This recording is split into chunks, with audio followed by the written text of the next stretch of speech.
Hi, everyone, and welcome back. We just saw you a minute ago. We are going to be doing two cooking demonstrations. First, we're going to start with Chef CTC Chef Lupita, and she has created an amazing traditional Mexican dish. This was all pre-recorded, both of our cooking demonstrations, because both of their kitchens are very, very loud at this time. So we're going to go ahead and roll the videos. So enjoy. Hi guys, this is Cindy Oser from the CTC Library, and we are doing a great Hispanic heritage series, and we have some exciting cooking demonstrations for you. Today I'm with Chef Lupita, CTC Culinary Arts Director, and she is going to be doing an amazing and savory dish for us. We are so excited. And so we hope that you guys will enjoy this demonstration and stick with us for the entire 2 weeks. We have a lot of great stuff planned. So we're going to let Chef Lupita take it away.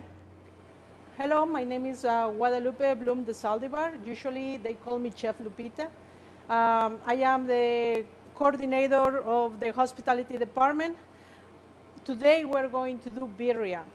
What is birria? Practically is goat meat, stewed, and it's very popular on Mexico, more likely on Jalisco, which is the origin from.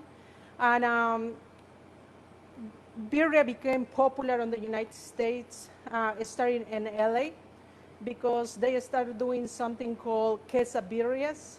Practically was a quesadilla with cheese, and they will do like the meat and use it as a tool with your stew for eat it on the street. Then practically that's what we will do today. We will start with our meat. I just want to clarify something. We're going to be using beef and goat meat. Goat, usually you have to buy it like ahead of time, and you need to look on your farmer's market more likely. At the store, it's difficult to find it. That's the reason why we're going to use beef and goat meat. They can make birria from chicken. They can make birria from pork. The traditional one, how I say before, is goat. Then we are going to grab our meat. We're going to cut it on some chunks.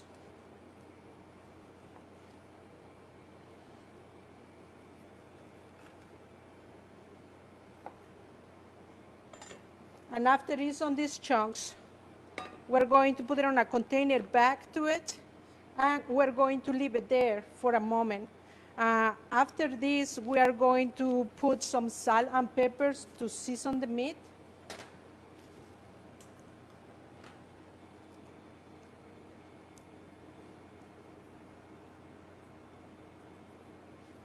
Be generous with your salt.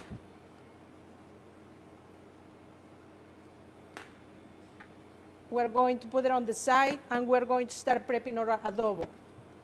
What is adobo? Practically is the sauce that we're going to put on the meat. That way we can marinate it. It's better when we marinate our meat for at least 3 hours, but will be much better if we marinate it for 8 hours.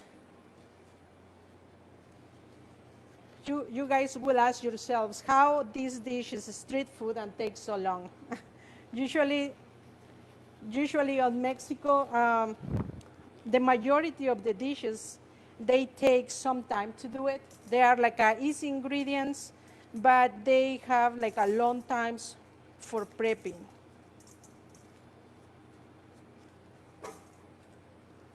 Then practically, you grab your 2 chiles. These ones are guajillo chiles. You can find it on your store, on your local stores with no problem. And For a pound of meat is usually like about 5 ounces of guajillo chiles and 2 ounces of ancho chiles. If you want it to be spicy, you can put like a dry chiles, like they're like the spicy ones, like the Thai chiles, and you can grab that ones and put it on the stew as well for make it more spicy.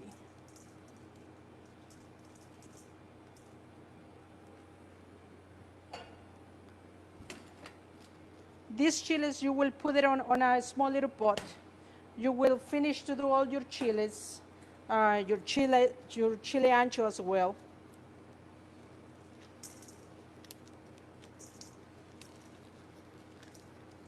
I don't like to cut my chiles because I am wasting more product.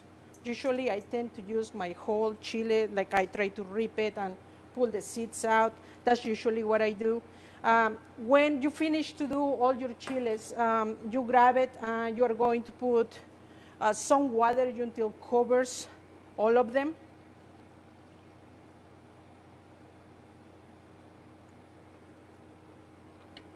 You will put your tomatoes. For a pound of meat, you usually use like about 4 to 5 tomatoes. You put your tomatoes and you will put your spices. Usually I like to put in here a little bit of oregano, just a little bit, not too much. Like let's go say like a pinch. And vinegar. Here we don't have pineapple vinegar. It's just like a clear distilled vinegar. You guys are going to put like about a half a cup.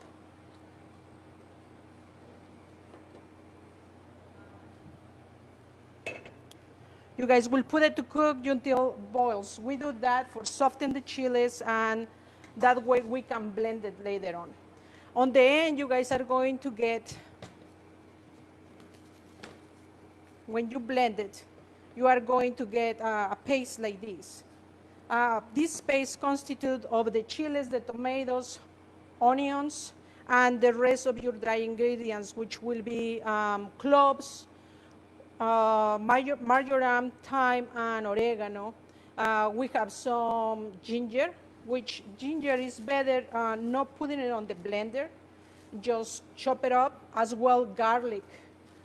You just have to chop it up, the garlic, and practically that's the best thing to do. Let me grab another knife.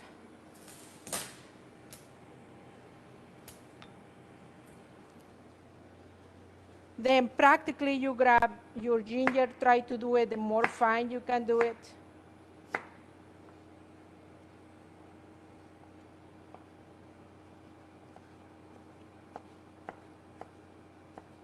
I try to keep my boards separate. That way I don't have like a cross-contamination with the blood of the meat and my vegetables. Yes, I know they're going to go and cook together and I don't going to have the risk, but at the same time, I don't want to for some reason and get some kind of the contamination on it. After you guys do that, you grab your meat, put it on top. You do the same with your garlic. And you guys put the adobo on it.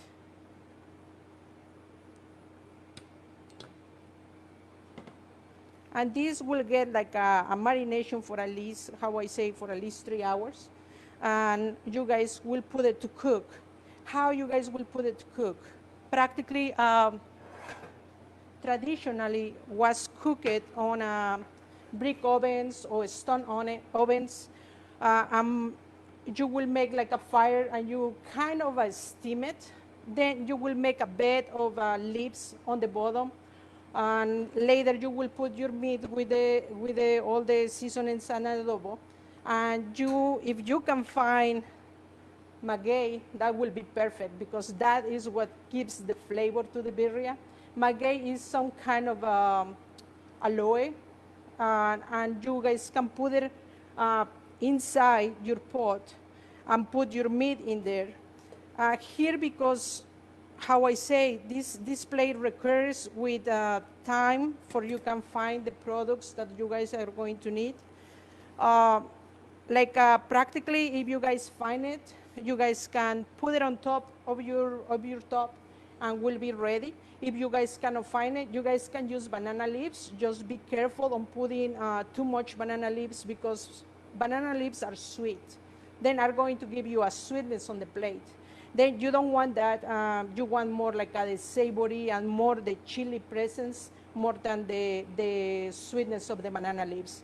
Then usually what I do is I put like a couple of banana leaves and later I put like one aloe, or if I found maguey, I put maguey on top, seal it perfectly, grab a lid, put it on top, and put it on the stove for at least on 3 hours. This plate, the specialty of this plate is that you need to have it cook it slow, like low and slow. Your stove has to be like on really low settings.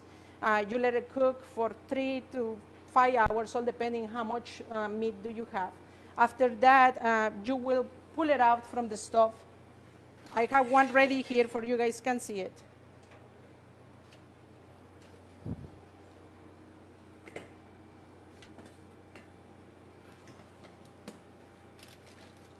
Then practically, when you are done, you will have something like this. If you guys can see it, let me put this on the trash. You guys can see it. I have my maguey in here, piece of it, and I have my product like this. I have a small little bone in here for give flavor. But you guys can see how the meat is like a really tender, and it's like a almost like a pulling apart. You guys can see it. This is like a practically the meat when it's already done, and all these juices will be on the bottom of the pot because that's where practically the meat gets like some kind of roasted on top, and all the juices on the bottom. These juices, you guys are going to use it as well for eating. Then this stew is really good when you eat it like with tacos. I have some tortillas in here.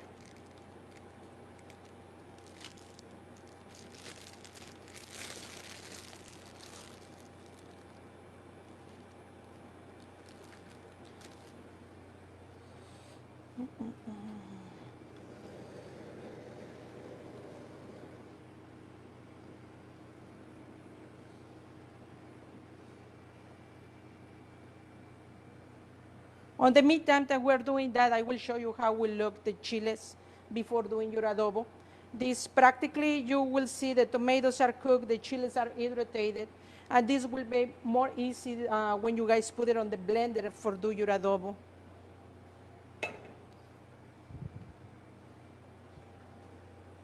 Okay.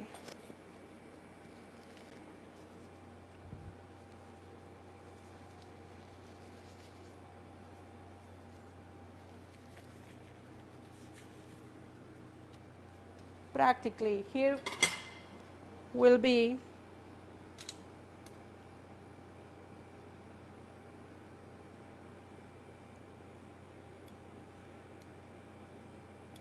a taco. You guys can put some onions on top, cilantro, some limes if you want to, and practically this taco is ready. Usually people like to put a little bit of the stew on top. Personally, I like it more like this, and on the side, I like to put like a little bit of the stew. That way you can like practically eat it.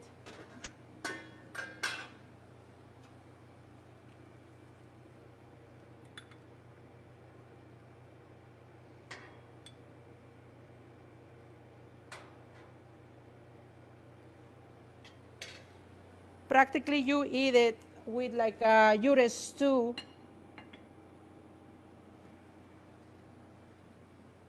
and your taco. And that's it. For why you can use birria, you can use it on tacos, you can eat it as a stuffing for another Mexican dishes like hard tacos, you can eat it on empanadas, so quesadillas, like you can eat it on a stew, like the meat on the stew, not necessarily on the taco. Then how you guys see is very versatile. What you guys do, what you guys can do at home is practically put all your meat, all the process that we did today, but instead of putting it on a pot, put it on a slow cooker, crack it on, leave it in there, and when you come back from school or from work, voila, your meat is done. Chef Lupita, I noticed that you put a little bit of this, you put a little bit of that, and that's how Cajuns cook. So was this a family recipe, or have you picked this up? Do you have an actual recipe that people can follow? Okay, I picked this up, but this is an actual recipe. Like I say before, for 1 pound of meat is like about 2 to 3 ounces of guajillo chiles. It's like about 1.5 of ancho chiles. Later you will use like about 3 to 2 cloves of garlic, 1 tablespoon of marjoram, 1 teaspoon of thyme, and 1.5 tablespoons of oregano. For the onions, you will use like one onion, a complete onion, and I think I am not missing. Cloves. You guys will be using 2 cloves. It's better to use everything like a dry. They will give you a best flavor.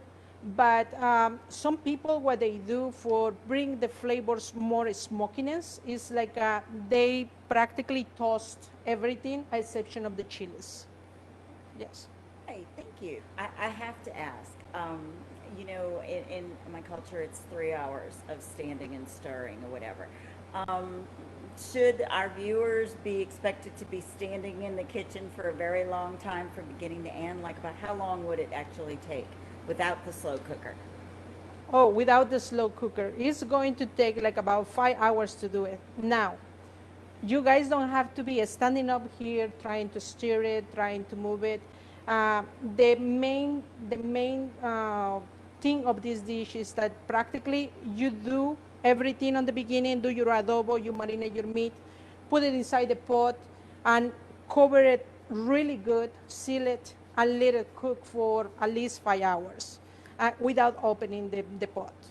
When you open the pot, is for check your temp, and how you're going to know it's ready is because it's going to mark 200 Fahrenheit. Then that is when it's going to look it's ready, and it's going to be very very easy. If you guys don't have a thermometer, you just grab the meat, and if you see pull apart, it's because you guys are ready to go. Okay, Yes. great, great. I have to know, how long have you been cooking? You seem to be really great at this. So. Okay, practically, since I will say since I was a teenager, my grandmother had a restaurant and a catering business, and I will be with her most of the time. And the way for teaching us was like chop this, chop that, and we will be sitting with her checking how she was cooking. Then when we will came to an age and we will ask that we want to cook, she will say, okay, you ready? See it how I do it, and I am coming back. Then that's the way that we learned on that time. But professionally, I will say like about 12 years, 10 to 12 years, I will say that. I have my own restaurant in Mexico. I came to United States and practically work on different kinds of restaurants, from fast food to mom and pops restaurants. Then I have been like a little bit of everything. That's great. Yes. Well, you have a big smile on your face, which tells me you absolutely love what you're doing. Yeah, of course. Yeah. Yes. So believe me, if you want a happy career, you definitely need to come into this department, because every time I pass here, everybody's got big smiles on their face and they're doing what they love. So Exactly. You say the right thing. We do what we love the most. And what the best thing that for love to enter for the stomach. I agree. I agree, definitely. Yes. Well, thank you so much You're for welcome. taking the time to demonstrate. I know it took you a long time for preparation. This table looks beautiful and all set and ready to go. So we just truly are grateful that you are here at CTC with us, teaching our students, and that they're going to be learning a lot from you. Thank you. So, Thank you. I really appreciate the invitation and how you say, welcome to Central Texas College and happy Hispanic Heritage Month. yes, yes. And everybody, don't forget that we have lots more. We have another cooking demonstration. We also have lots more Hispanic heritage events, speakers, wonderful speakers that we have lined up for you guys. So I hope you stick with us for the next 2 weeks and enjoy the heritage, Hispanic Yes. heritage. So thank you so much, guys. Bye-bye. All right. Well, we are back, and thank you, Chef Lupita. We had one question. Um, can we get the actual written recipe? I will talk to Chef Lupita about it and see if we can get that written down. Were there any other questions, Lee, before we go ahead and share our next cooking demonstration? No, I don't see any. Okay. All right. So we are now ready for Cynthia Goodwin and Great Western Catering. She made tacos. So let's get that started. Well, hang on.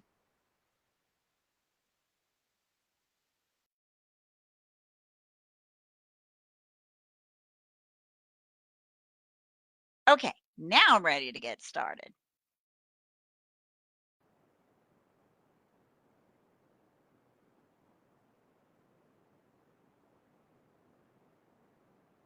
All right, hi guys, and welcome to one more of our cooking demonstrations during Hispanic Heritage Week. We are so excited to have you guys here, and we have Cynthia Goodwin, who is the owner of the Great Western Catering Company. So, welcome, welcome. You're going to be teaching us some really awesome taco recipes. So, I'm going to go ahead and let you get started. Thank you. And I'm the catering manager for Great Western Dining on the campus at the cafe. And we love to see you all come in. And we always do a Taco Tuesday event because we love tacos and it's my favorite food. So today I'm going to be teaching you how I do shrimp tacos, chicken tacos, and then a beef and chorizo tacos. But first, before we do that, you've got to have your pico de gallo. So in my pan over here, I am charring up a jalapeno, getting some nice char on it. And while that's working, what I'm going to be doing is dicing up some tomatoes, onions, some cilantro. And I hope you love cilantro because people have either one or two ways to go with cilantro. Either you love it or you think it tastes like soap. So I don't think it tastes like soap. So we're going to chop up some cilantro first. I'm going to rinse it off here. And we're just going to do a rough chop of the cilantro. And when you're doing a rough chop, it's always nice to keep your fingers up away from the edge of your knife, and you use the tip of your knife as a pivot, and you just kind of run it back and forth. Okay. So you've got that all nice and chopped. We're going to put it in our bowl. And the next thing we're going to do is we're going to add some onions. And the way I chop an onion is I always leave the root on, cut it in half. And then I'm going to take the top, the opposite side, the pointy side, peel back the skin. And we're going to make some vertical cuts down the onion all the way down to the root. The root helps it hold it together. So when you're chopping and dicing onions, it doesn't go all over the place. Clean my board here a little bit. And then I'm going to make some horizontal slices, just almost all the way through. Again, you don't want to cut the root because you want your onions to stay together. So when you now dice, cut now across. And you have all this lovely, evenly cut pieces of onion. Kind of fun doing it that way.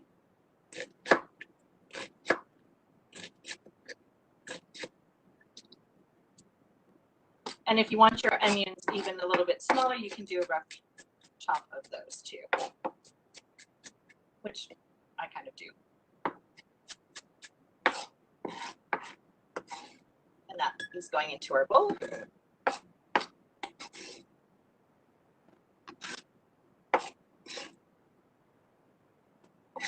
And we're going to do the same thing with the tomatoes. We're going to rinse them off real quick there.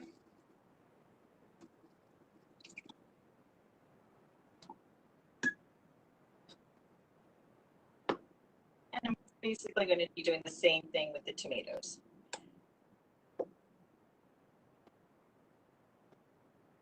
I'm taking it all the way down to the end.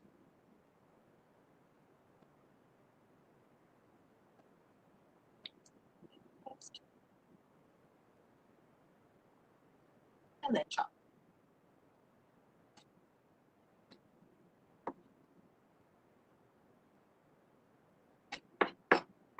And a little extra rough cut. All this goodness goes into the bowl. And once again,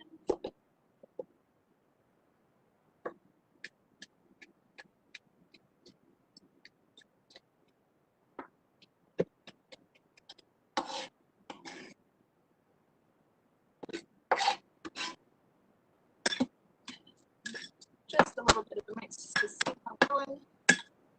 Do another tomato. I usually do 2 or 3 tomatoes when I'm making pico de gallo for just my husband and I.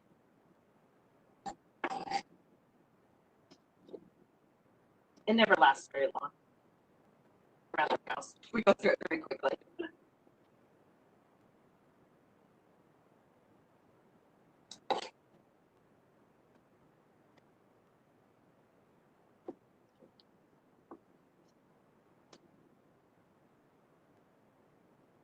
Did you know that the word taco was did not become part of our vocabulary until the early 1900s? It was like 1902 or something like that. And tacos were actually considered street food. They were considered poor people's food. Not anymore. That's looking pretty good. And we've got some nice char going on this jalapeno. So while that's going, still blistering up there, I'm going to take some lemon juice, add it to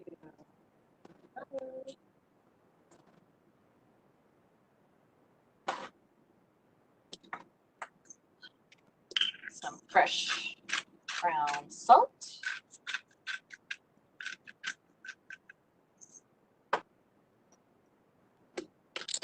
Pepper. Hey, Cynthia, can you move it just a little to the right so we can see what you're putting in the bowl? There we go. There we go. Yeah. No, you're good right here so we can see. Thank you. You're welcome. So then we got some fresh ground pepper and a little bit of garlic.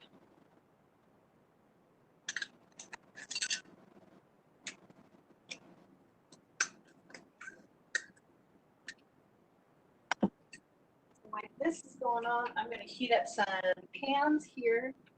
I love to cook in exclusively cast iron frying pans. They just really hold their heat, and they just do an amazing job of lasting. They'll last for generations.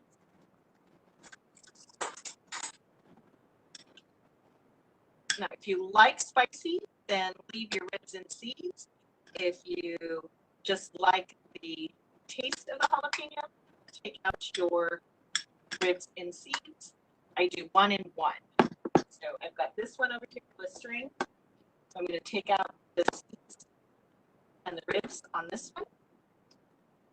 And you're just going to cut it in half, just with your knife. Just very carefully scrape all of this out.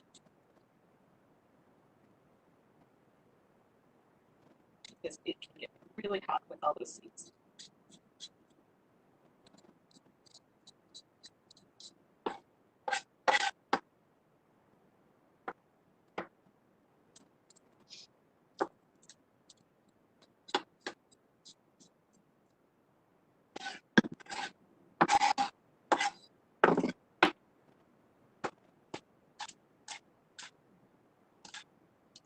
What I'm doing is cutting them into strips and then, of course, chopping it.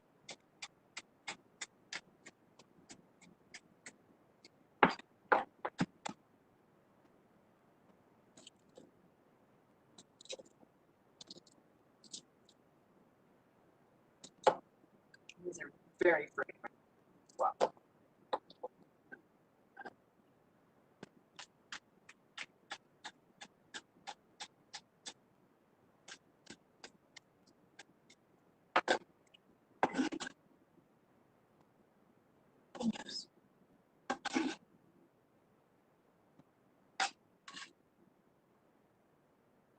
I'm going to wash my hands really quick.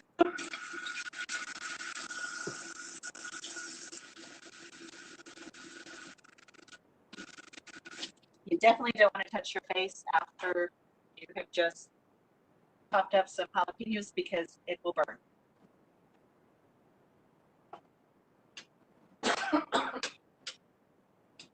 We're getting some really pretty blistering on that, so it's going to add some amazing flavor to the pico de gallo.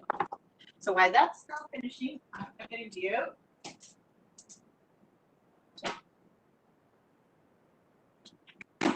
is grab out some chorizo and some hamburger meat.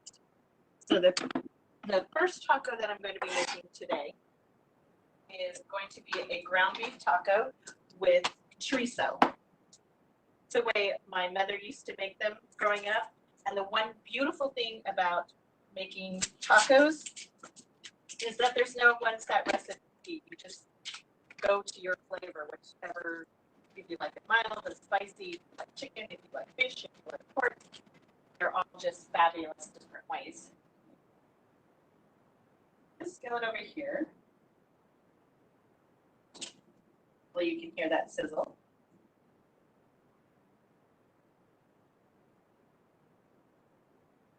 I'm putting in some chorizo.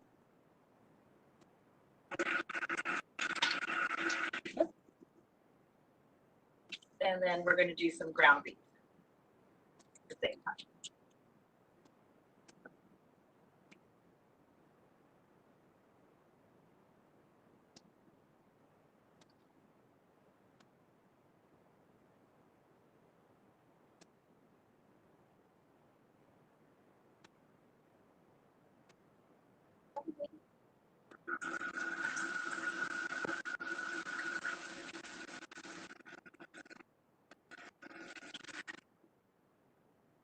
Clean my.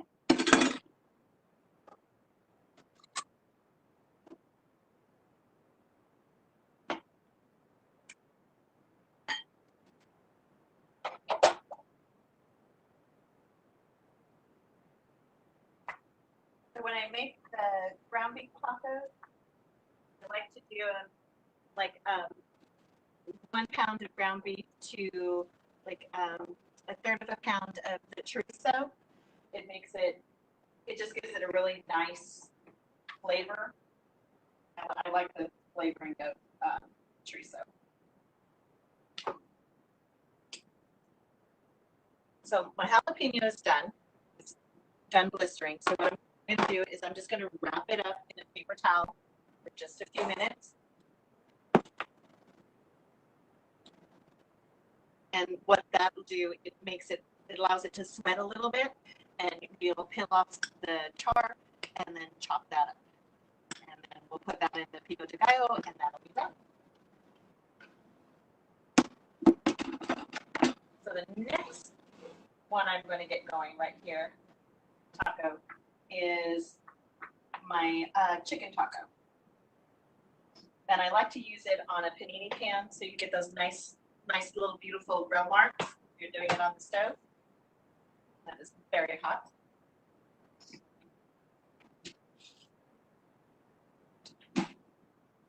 So in here, in this bag, I have taken 2 chicken breasts. I have sliced them thin. I've added onions, peppers, and some lemon juice, and some just basic taco seasoning. And this is kind of like a chicken fajita taco. And I'm not putting any grease or any oil into this pan.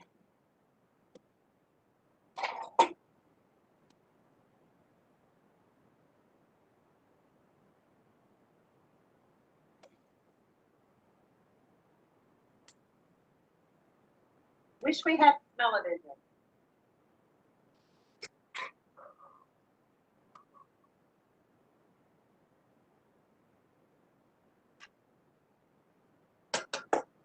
On my back pan over here, I'm going to take some shrimp.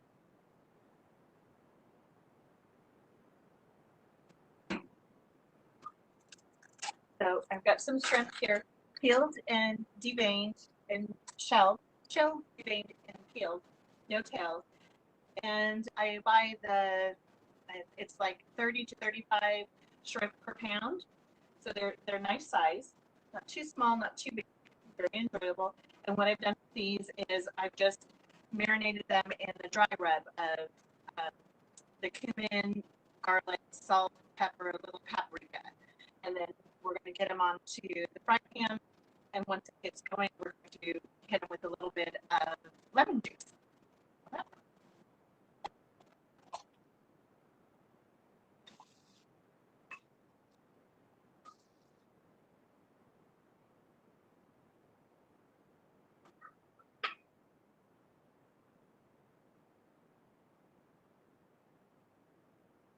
We just kind of have everything spread out a little bit.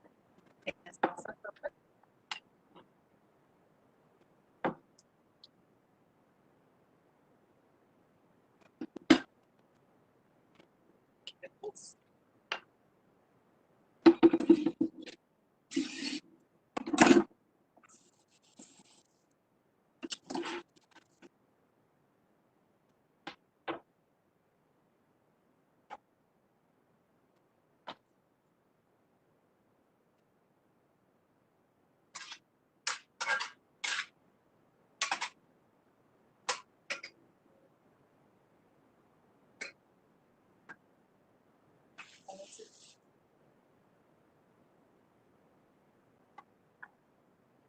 So with the hamburger meat, what we want to do is we want to cook it until you no longer see any pink. Once we get that going. And when you're cooking with shrimp, you want to make sure they're opaque, they're white and clear and not translucent like this. So those take just a few moments to get going.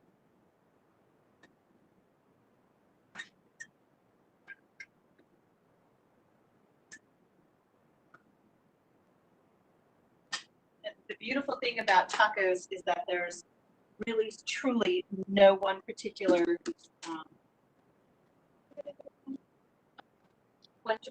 recipe to do them. Tacos were actually started, came to the United States back in the late 1800s, early 1900s, and it was introduced by immigrants. And tacos were considered really exotic food. And nowadays, everybody eats them. And if you look back at the history of the taco, you can find a form of taco in just about every region, every community. Like Lebanese have the gyros. The American Indians had a form of a taco. And the word taco actually was invented or created to sell them to Americans so they would understand what they were talking about. So it's kind of interesting to look for that. Let's see how this jalapeno is doing. Okay. So now we're going to peel off the burnt parts of the jalapeno that we charred. Put this on here. Goodness.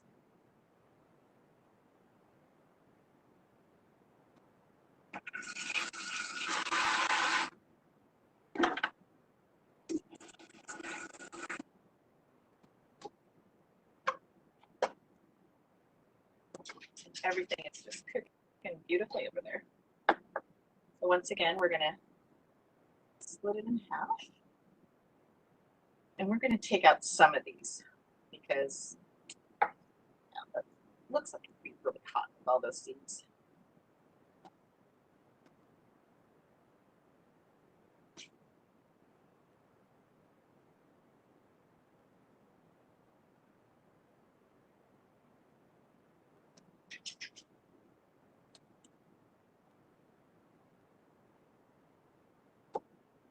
I'm just going to leave a few of them in.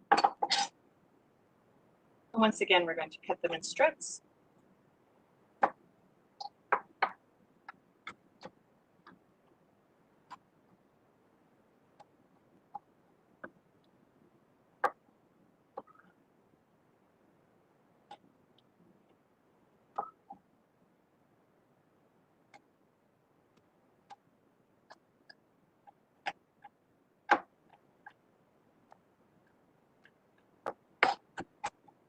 And a little bit of pork chop.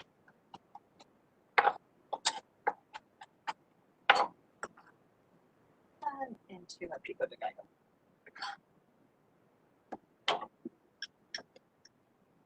Isn't that beautiful?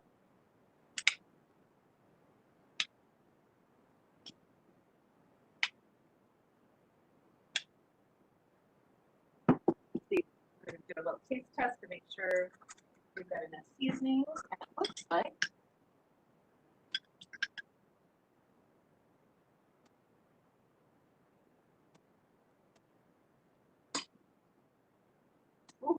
just a tad bit more salt.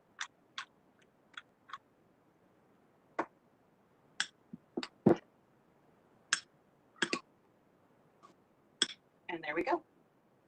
So there's our pico de gallo.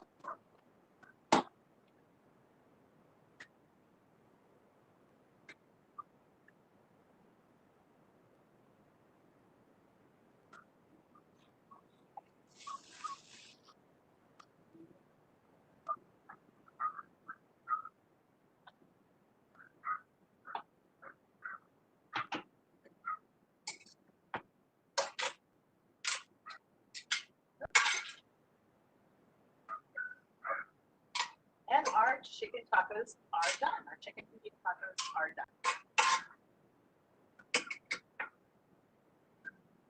Let's taste some.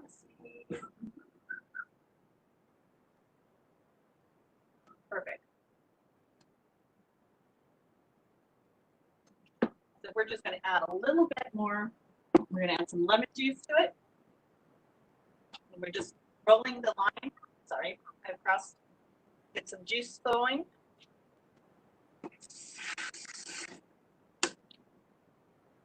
A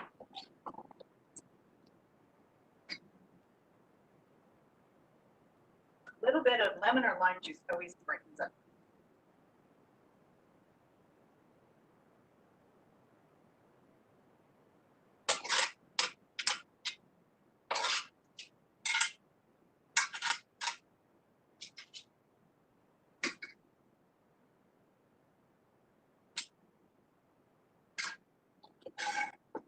So here we have our chicken fajita tacos.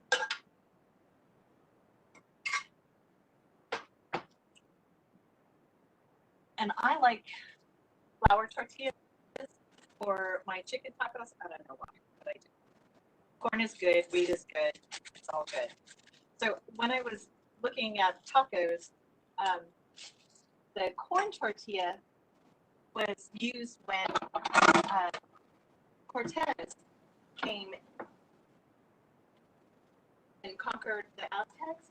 They used the corn was their main staple of food, and the corn tortillas represented life, the corn. So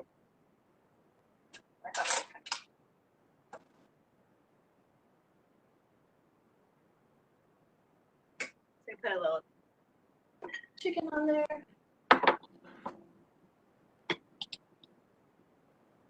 Some pico de gallo.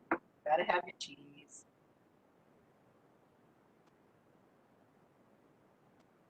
And a little bit of lettuce. And there we go. Our first taco is done.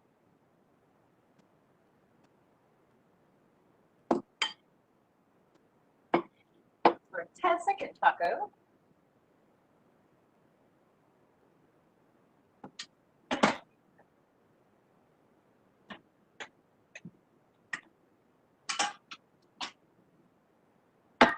is our shrimp taco. You can see that the shrimp is cooked. It's really white. It's no longer opaque. It's crispy. When you break it open, you see all that nice, beautiful white flesh. And this one, we're going to do the same thing. We're just going to add just a little bit of lime juice to it, just to brighten it up a little bit.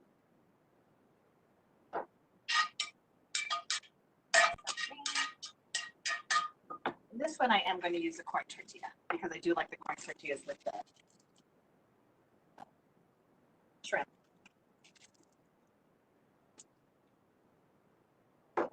I'm just going to warm these up just a tad.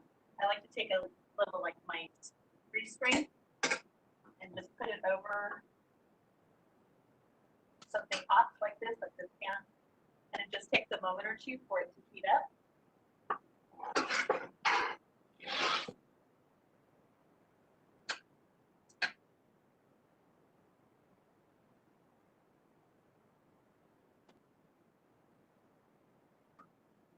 And I always layer 2 of the corn tortillas together. It's a very lovely shrimp. And this is just the pico de gallo. Goes with a shrimp taco.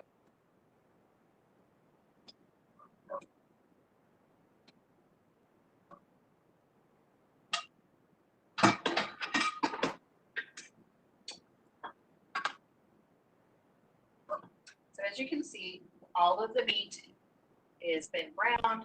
There's some chorizo in it. It's all nice and crumbly. So at this point in time, I'm going to add a little bit of seasoning, some taco seasoning.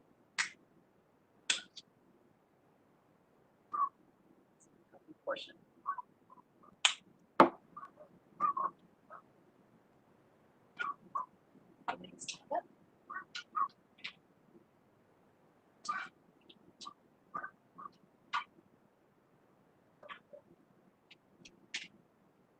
And I'm going back to the flour tortillas.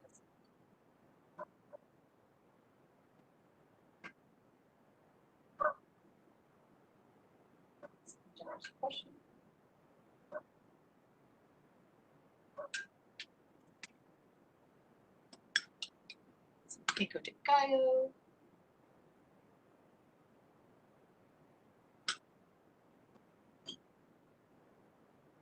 Some cheese.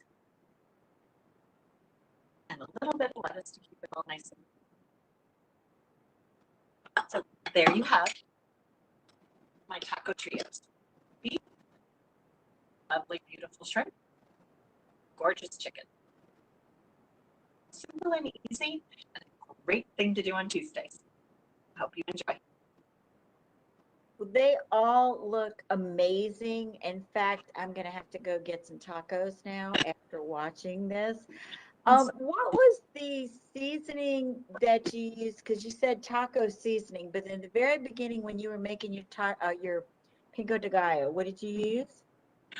On the pico de gallo, very simply is just salt, pepper, and garlic is the Oh, only garlic. put in. It's the wonderful thing about the pico de gallo is that you can add other things to it and make it your own. I've just always added the salt and pepper and garlic to it, just to keep the just to know so you can just taste the vegetables on Mhm. there and And the herbs. what was your taco sauce that you were getting ready to show us? So this is the taco seasoning that I use for my tacos. It's Mhm. just there's a little the spice shop down in the Arboretum in Austin, and we were down there having dinner with some friends one day, and I walked past it and was just like, "Oh my gosh, I got to go inside this place." And their taco seasoning is amazing, so I like to get it from them. But any taco seasoning that you prefer is good to Okay. use. And And if you don't have what type of cheese did you use? I use a blend of cheddar, the cheddar cheese blend. I know a lot of times you can use the Monterey Jack. Um, Sometimes I'll do the pepper jack cheese, just if we want a little extra kick on something. I'll use pepper jack. The Monterey Jack is also really good. Um, the, Sometimes I'll do a creme fraiche on the tacos too. So you can it's like making a sandwich, but so much better because you can use any kind of topping or vegetables that you like. I even do a vegetarian taco where it's potato. It's a potato taco with cheese and garlic and some nice seasonings and stuff into it. So those are good too. Well, now, so we can get these amazing things at CTC's cafeteria, huh?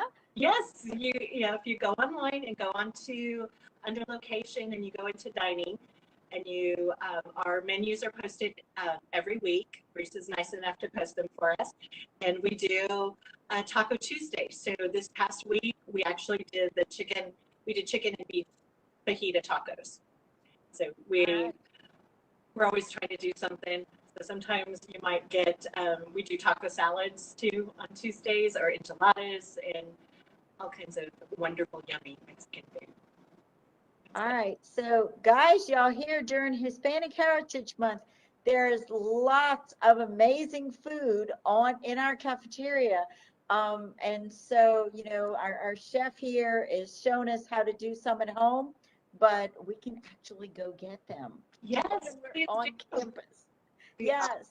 We're open Yes. from 7 a.m. to 6:30 p.m. Monday through Friday. So All come righty. see Well, and us. then if anybody has any like questions, you can put them in the comments and we will send them on to Cynthia so that she can answer it if you're, interested in anything specific that she's done tonight. Well, Please, thank you so much for taking the time to show us how to do these. We have so much talent over there and I absolutely love. In fact, Cynthia turned me on to Cajun egg rolls, yes, which we do amazing things with egg rolls. I made you a believer, didn't we? you made me a believer. I'm like, nobody can make a Cajun egg roll, and she proved me wrong. So she's very creative over there, and you guys make sure you try it out, and definitely eat a lot of tacos and a lot of Chef Lupita's stuff, and just enjoy the rest of the Hispanic Heritage Month activities. Again, we've got another LULAC council that's going to be talking. And then next week, we have Little Joe and La Familia, but it's just going to be Little Joe that's going to come and talk to us about his life. And then we also have an all Spanish poetry slam. So we have a lot more Hispanic heritage activities, and we hope that you guys will join us. Thank you again for visiting us, and thank you again for everybody watching us, and we will see you next time. But tune in because we've got a little bit more to say in our live stream before we go. So thank you, Cynthia. Thank you. Thank you, Lee.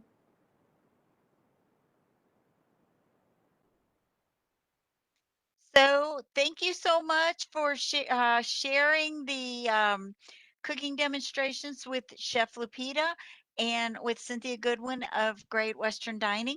We we're very grateful for the cooking demonstrations.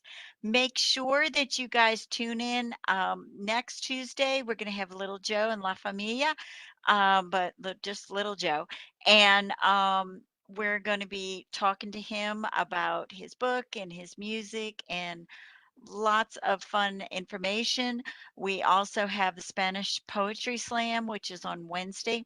And it's not part of our Hispanic Heritage Month, but next Monday, if you come into the library at noon, we will be starting our banned book week, and we will have a librarian, Regina Beach Burton, who will be talking about specific banned books, and we will have tables of banned books with reasons why they were challenged or banned.